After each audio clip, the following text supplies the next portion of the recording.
Odvrátenou stránkou vlastníctva bytov sú situácie, ktoré súvisia s neplatičstvom. Tie môžu mať rôzne dôvody aj podoby. Našu pravidelnú diváčku z Levíc zaujíma, ako sa pristupuje k neplatičom. Každý vlastník bytu alebo nebytového priestoru má povinnosť platiť za služby, ktoré sú spojené s prevádzkou toho bytového domu.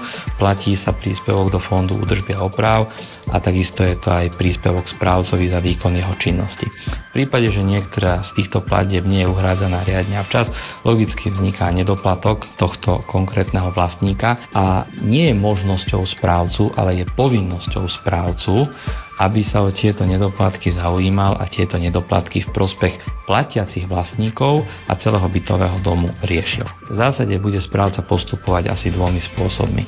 Jedným z nich je uplatnenie tejto pohľadávky voči vlastníkovi a následne návrh na vykonanie dobrovoľnej dražby podľa osobitného zákona. V prípade dobrovoľnej dražby dražíme byt.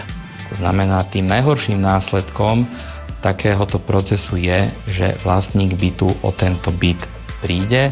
Zákon určuje presnú výšku pohľadávky, pri ktorej je možné dobrovoľnú dražbu realizovať.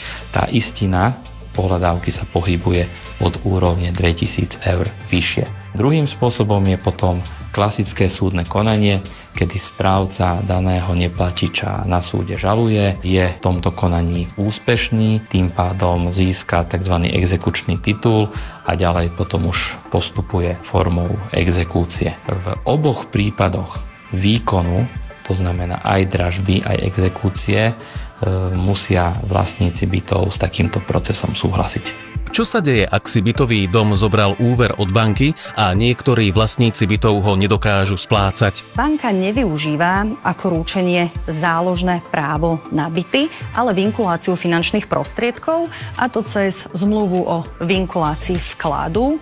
O jej výške rozhoduje banka, ale môže ísť o sumu v maximálnej výške 5-násobku priemernej mesačnej úverovej splátky. V prípade, že vlastníci nesplácajú svoj úver, je veľmi dôležité, aby poverená osoba za vlastníkov spolupracovala a komunikovala s bankou, aby ju informovala o aktuálnej situácii, prípadne o neschopnosti splácať. Banka vždy posudzuje takúto žiadosť individuálne a spolu s dlžníkom hľadajú cestu, ako úver úspešne splatiť.